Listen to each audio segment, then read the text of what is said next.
Hemant sir, ತಾಯಿ ಮಗನಿಗೋಸ್ಕರ ಆ ಹಾಡಿನ ಒಂದು ತಯಾರಿ ಏನು ಮಾಡಿಸಿದಾರೆ, ಅದಕ್ಕೆ thank you so much. Thank you so much, thank you so much Anukool, thank you so much. ತಾಯಿಗಾಗಿ ಮಗ, ಮಗನಿಗೋಸ್ಕರ ತಾಯಿ ಅನ್ನೋ ಹಾಗೆ ಇವತ್ತು ವೇದಿಕೆ ಮೇಲೆ ಹಾಡು ಹಾಡಿದ್ದಾರೆ. ಅವನಿಗೆ ಅಮ್ಮನ ಮೇಲೆ ಎಷ್ಟು ಪ್ರೀತಿ ಅನ್ನೋದೇ ನಮಗೆ ಗೊತ್ತಿದೆ. ಬಹುಶಃ ಇವತ್ತು ಆ ಪ್ರೀತಿನೇ ಈ ವೇದಿಕೆ ಮೇಲೆ ಹಾಡಿದೆ. ಆ ತಾಯಿ ದೇವರನ್ನ ಇವತ್ತು ಹಾಡು ಹಾಡಿ ಮೆರೆಸಿದಾನೆ ಅವನು ಗುರುಪ್ರಸಾದ್. ವಿಪಿ ಸರ್, ಅಮ್ಮ ತಾಯಿ ಅಲ್ಲಿ ನಿಮ್ಮ ತಂಗಿನ ಅಕ್ಕನ ಅಲ್ಲಿ ಕೂತಿರೋದು? ಅಕ್ಕನೂ ಬಂದಿದ್ದಾರೆ, ತಂಗಿನೂ ಬಂದಿದ್ದಾರೆ. ಯಾರ ಅಕ್ಕ? ಅಕ್ಕ ಕೈ ಎತ್ತಿ ಅಕ್ಕ. ಏನಂದ್ರೆ ಗುರುಪ್ರಸಾದ್ ಒಂದೇ ಒಂದು ಸಾಲು ಹಾಡಿದ್ದ, ಅವ್ರ ಅಕ್ಕ ಹಂಗೆ ಕಣ್ಣೀರಲ್ಲಿ ಮುಳುಗೋಗ್ಬಿಟ್ಟಿದ್ರು. ಆ ತಾಯಿಗೆ ಗುರುಪ್ರಸಾದ್ ಮೇಲೆ ಎಂಥ ಒಂದು ಹೆಮ್ಮೆ ಆಗಿರ್ಬೇಕು. ಇವತ್ತು ನನ್ನ ತಂಗಿ ಮಗ ಈ ಸಂಸಾರಕ್ಕೆ ಒಂದು ಗೌರವ ತಂದು ಕೊಟ್ಟಿದ್ದಾನೆ, ಆ ತಾಯಿಗೆ ಒಂದು ಬೆಲೆ ತಂದು ಕಟ್ಟಿದ್ದಾನೆ ಅನ್ನೋ ಒಂದು ಭಾವನೆ ಏನು ಅವ್ರ ಮನಸ್ಸಲ್ಲಿ ಬಂದಿದೆ. ಗುರುಪ್ರಸಾದ್, ಏನ್ ಹೇಳಕ್ ಇಷ್ಟಪಡ್ತೀಯ ಗುರುವೆ? ನೀನ್ ಹೇಳು. ಇವತ್ತು ನಿಮ್ಮ ತಾಯಿ ಪಕ್ಕದಲ್ಲಿ ನಿಂತ್ಕೊಂಡು ಹಾಡಿದ್ರು. ಸರ್, ಈ ಹಾಡಿಗೂ ಒಬ್ರು ಮಿಸ್ಸಿಂಗ್, ನಮ್ಮಪ್ಪ.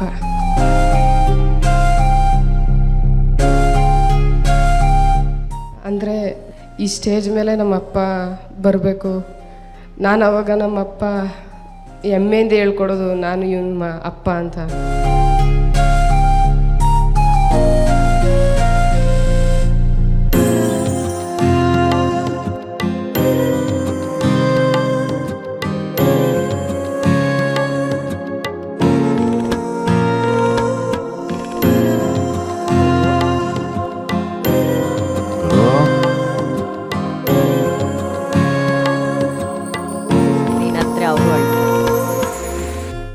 ನಿನ್ನ ತಾಯಿ ನಿನ್ನ ತಂದೆ ಸ್ಥಾನವನ್ನು ತುಂಬಿದ್ದಾರೆ ಕಣೋ. ಅವ್ರ ತಂದೆ ತಾಯಿ ಎರಡೂ ಕೂಡ ಆ ತಾಯಿಯಲ್ಲಿ. ಮತ್ತೆ ಬಹಳ ವಿಶೇಷ ಅಂದ್ರೆ, ನಾನು ಯಾವಾಗ ಹಾಡ್ತಾರೆ ಅಂತ ಕಾಯ್ಕೊಂಡಿದ್ದೆ. ತಾಯಿ, ನೀವು ಕಡೆಯಲ್ಲಿ 2 ಸಾಲು ಹಾಡಿದ್ರಲ್ಲ ತಾಯಿ, ನೀವು ನಿರೂಪಿಸಿದ್ದು ಏನಂದ್ರೆ ತಾಯಿ, ಶ್ರುತಿ, ಲಯ, ತಾಳ ಇದನ್ನೆಲ್ಲವನ್ನು ಮೀರಿ ತಾಯಿ ಅನ್ನೋ ಭಾವನೆ ಎಷ್ಟು ಪವಿತ್ರವಾದ್ದು ಅನ್ನೋದನ್ನು ನಿರೂಪಿಸಿದ್ರಿ ತಾಯಿ. ಬಹಳ ಸುಂದರವಾಗಿತ್ತು. ತಮ್ಮ 2 ಸಾಲುಗಳಲ್ಲಿ ತಾಯಿಯ ಮಮತೆ ಇತ್ತು. ಅದಕ್ಕಿನ್ನ ಪವಿತ್ರವಾದ ಶ್ರುತಿ, ತಾಳ ಯಾವುದೂ ಇಲ್ಲ ಈ ಪ್ರಪಂಚದಲ್ಲಿ. ತಾಯಿಯ ಮಮತೆ, ಅದೇ ಶ್ರುತಿ, ಅದೇ ತಾಳ. ಥ್ಯಾಂಕ್ ಯು ತಾಯಿ. ಏನಂದರೆ, ನಮಗೆ ನಿಮ್ಮ ಬಾಳು ಬೆಳಗಬೇಕು, ಅದಕ್ಕೆ ಖಂಡಿತವಾಗಿಯೂ ನಾವೆಲ್ಲರೂ ಇರ್ತೇವೆ ತಾಯಿ. ಮಹಾಗುರುಗಳು ಕೂಡ ಗುರುಪ್ರಸಾದ್ಗೆ ಅನೇಕ ರೀತಿಯಾದಂಥ ಮಾರ್ಗದರ್ಶನ ನೀಡಿದ್ದಾರೆ. ಕಾರ್ಯಕ್ರಮ ಆದಮೇಲೆ ಕಳೆದೋಗಬೇಡಿ ದಯವಿಟ್ಟು. ಈ ಜಿ ಕನ್ನಡ ವಾಹಿನಿಯ ವಿಶೇಷತೆ ಏನಂದರೆ, ಸುನಿಲ್ ಆಗಲಿ, ಚೆನ್ನಪ್ಪ ಆಗಲಿ, ಇವ್ರನ್ನೆಲ್ಲರೂ ಉದಾಹರಣೆ ರೀತಿಯಲ್ಲಿ ಹೇಳ್ತಾ ಇರ್ತೀನಿ. ಇವ್ರು ಯಾರನ್ನೂ ಕೈ ಬಿಟ್ಟಿಲ್ಲ. ಸ್ಪರ್ಧೆ ಆದಮೇಲೂ ಕೂಡ ನಿಮ್ಗೆ ಇಲ್ಲಿ ಅಲ್ಲಿ ಕಾಣಿಸ್ಕೋತಾ ಇರ್ತಾರೆ. ಅದೇ ರೀತಿ ಏನೋ ಒಂದು ಅವಕಾಶದ ಯಾವುದೋ ಒಂದು ವೇದಿಕೆ ಸೃಷ್ಟಿ ಆಗ್ತಾ ಇರುತ್ತೆ. ಅದನ್ನು ತಿರಸ್ಕರಿಸದೆ ಉಪಯೋಗಿಸ್ಕೊಂಡು ತಾವೆಲ್ಲರೂ ಬೆಳೀಬೇಕು. ಒಂದು ಸ್ಥಿರತೆ ನಿಮ್ಮ ಬಾಳಲ್ಲಿ ಬರಬೇಕು ಅನ್ನೋದು ನಮ್ಮೆಲ್ಲರ ಆಸೆ. ಗುರುಪ್ರಸಾದ್, ನೀನು ಭಾಳ ಚಿಕ್ಕ ಹುಡುಗ ಕಣೋ, ನಿನಗೆ ಜವಾಬ್ದಾರಿಯ ಹೊರೆಯನ್ನು ನಾನು ಹೊರಿಸ್ಲಿಕ್ಕೆ ಇಷ್ಟಪಡೋದಿಲ್ಲ. ಆದರೆ ತಾಯಿನ ಚೆನ್ನಾಗಿ ನೋಡ್ಕೋಬೇಕು ಅನ್ನೋ ಒಂದು ಆಸೆ ಮನಸ್ಸಲ್ಲಿದ್ದರೆ ಸಾಕು. ಅದೇ ನಿನಗೆ ಜವಾಬ್ದಾರಿ, ಅದೇ ನಿನಗೆ ಅವಕಾಶ, ಎಲ್ಲವನ್ನೂ ತಂದು ಕೊಡುತ್ತೆ. ಓಕೆನಾ ಗುರು? ಅವ್ರನ್ನ ನೋಡ್ಕೋಬೇಕು ಅನ್ನೋ ಜವಾಬ್ದಾರಿ ಅದೇನು ದೊಡ್ಡ ವಿಷಯ ಅಲ್ಲ. ನೀನು ಚೆನ್ನಾಗಾಗ್ಬಿಟ್ರೆ ಅವ್ರು ಖುಷಿಯಾಗಿರ್ತಾರೆ, ಅಷ್ಟೇ ಬೇಕಾಗಿರೋದು. ಆ್ಯಂಡ್ ಆ ಕಡೆ ಅವ್ರ ಕುಟುಂಬ ನೋಡ್ತಾ ಇದ್ರೆ ಎಲ್ಲ ಹೆಣ್ಮಕ್ಳು, ಅಜ್ಜಿಯಿಂದ ಹಿಡಿದು ಅವನ ಸಹೋದರಿವರೆಗೂ ಎಲ್ಲ ಹೆಣ್ಮಕ್ಳು, ನನ್ನ ಪ್ರಕಾರ ಇವನ ಜೀವನದಲ್ಲಿ ಅಷ್ಟೂ ಹೆಣ್ಣುಮಕ್ಳು ಒಂದು ಶಕ್ತಿಯಾಗಿ ಇವರ ಕುಟುಂಬದಲ್ಲಿ ನಿಂತಿದ್ದಾರೆ ಗುರುಪ್ರಸಾದ್ಗೋಸ್ಕರ. ಸೊ ಆ ಶಕ್ತಿ ಮುಂದೆ ಯಾವ ಶಕ್ತಿನೂ ಇಲ್ಲ ಗುರು. Okay Arjun sir? ಗುರುಪ್ರಸಾದ್ ಬಹಳ ಬಹಳ ಬಹಳ ಸುಂದರವಾಗಿ ಕಾಣ್ತಾ ಇದೆ ಕಣೋ, ಬಹಳ ಚೆನ್ನಾಗಿ ಕಾಣ್ತಿದ್ಯಾ, ಲಕ್ಷಣವಾಗಿ ಕಾಣ್ತಾ ಇದೆಯಾ. ಅಮ್ಮ ಕೂಡ ಅಷ್ಟೇ. ಇಲ್ಲಿ ಬಂದಾಗ ನೀವು ಏನು ಕನಸುಗಳನ್ನ ಹೊತ್ಕೊಂಡ್ಬಂದ್ರಿ, ಅದು ಇವತ್ತು ಯಾವ ಮೂಲಕ ನೀನು ಎಷ್ಟು ಚೆನ್ನಾಗಿ ಹಾಡಿದೆ ಅಂದರೆ ಅಷ್ಟು ಅದ್ಭುತವಾಗಿ ಹಾಡಿದೆ. ಅವಾಗ ಹೇಮಂತ್ ಸರ್ ನೋಡ್ತಾನೆ ಹೇಳ್ತೀನಿ, ಒಂದೊಂದು ದಿನ ಅವನು ಅಷ್ಟು ಇಂಪ್ರೂವ್ಮೆಂಟ್ ಸರ್. ಇವತ್ತು ನೆಕ್ಸ್ಟ್ ಲೆವೆಲ್, ನೆನ್ನೆಗಿನ ಇವತ್ತು ಬೆಟ್ರು. ಸೊ ಎವ್ರಿ ಡೇ ಅವನ್ನ ಈ ಲೆವೆಲ್ಗೆ ನೀವು ಶಿಲೆ ಥರ ಕೆತ್ತಿದ್ದೀರಾ ಸರ್. ಭಾಳಷ್ಟು ಹೆಸರು ಸಂಪಾದನೆ, ದುಡ್ಡು ಎಲ್ಲ ಮಾಡಿದ್ದೀರಾ. ಬಟ್ ಇವನ ಮೂಲಕ ಪುಣ್ಯ ಸಂಪಾದನೆ ಮಾಡ್ತಾ ಇದ್ದೀರಾ. ಥ್ಯಾಂಕ್ ಯು ಸರ್, ಎದ್ದು ಕಾಣ್ತಿದೆ. Thank you so much sir. ಯಾಕಂದರೆ ನಿಮ್ಮ ಬಾಯಿಂದ ಬರೋದು ಅವನಿಗೆ ಒಂದು ಬಲ ಇದ್ದ ಹಾಗೆ. ಆತನಲ್ಲಿ ಶ್ರದ್ಧೆ ಬಹಳ ಇದೆ, ಭಕ್ತಿ ಇದೆ.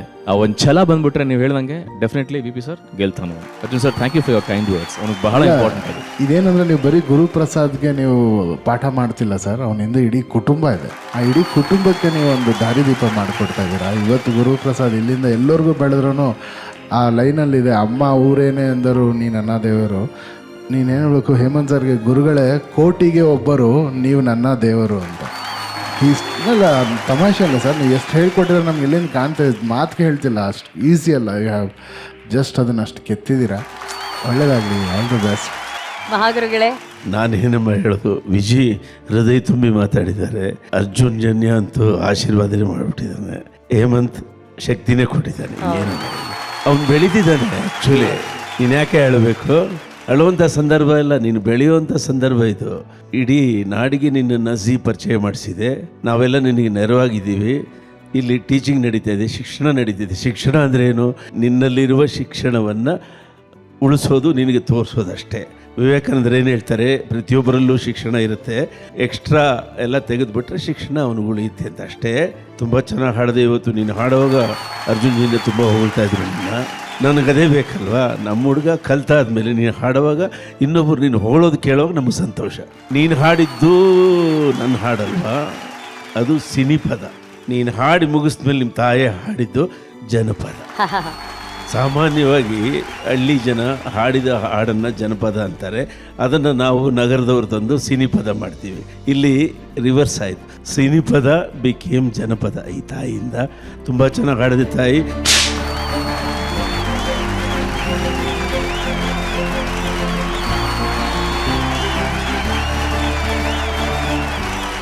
ಈಗ ನಾನಾಗಲೇ ಹೇಳ್ದಂಗೆ ಇವತ್ತು ಫ್ಯಾಮಿಲಿ ರೌಂಡಲ್ಲಿ ಎಲ್ಲರೂ ಅವ್ರವ್ರ ಫ್ಯಾಮಿಲಿ ಜೊತೆ ಒಂದು ಫೋಟೋ ತಗೊಳ್ಳೋ ಸಂದರ್ಭ ಅಲ್ವಾ.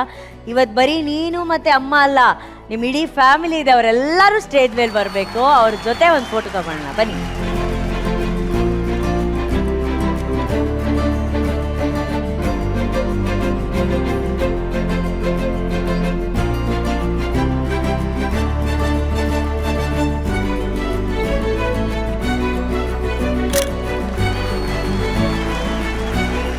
ಅಜ್ಜಿ, ಮೆಗಾ ಆಡಿಷನ್ ಅಲ್ಲಿ ಬಂದ್ರಿ ಗುರುಪ್ರಸಾದ್ ಆಯ್ಕೆ ಆದಾಗ. ಆಮೇಲೆ ಇವತ್ತು ಬಂದಿದ್ದೀರಾ, ಬರೀ ಮೊಮ್ಮಗನ ಹಾಡು ಅಷ್ಟೇ ಅಲ್ಲ, ಅಮ್ಮ ಹಾಡುನು ಕೇಳ್ಬಿಟ್ರಲ್ಲ, ಹೆಂಗನ್ಸ್ತು? ಅಲೋ, ನನಗೆ ಸಂತೋಷ ಆಯಿತು. ನನ್ನ ಮೊಮ್ಮಕ್ಕಳು ಆಡಿದ್ದು, ನನ್ನ ಮಗಳು ನನ್ನ ಮೊಮ್ಮಗನವೇ. ಅಷ್ಟೇ ನಿಮ್ಮ ಪ್ರೀತಿ ಇಷ್ಟಿದ್ರೆ ಸಾಕು ನನ್ನ ಮಗಿನ ಮೇಲೆ, ಅಷ್ಟೇ ಸಂತೋಷ ನನಗೆ. ಥ್ಯಾಂಕ್ ಯು ಎಲ್ಲರಿಗೂ, ಥ್ಯಾಂಕ್ ಯು.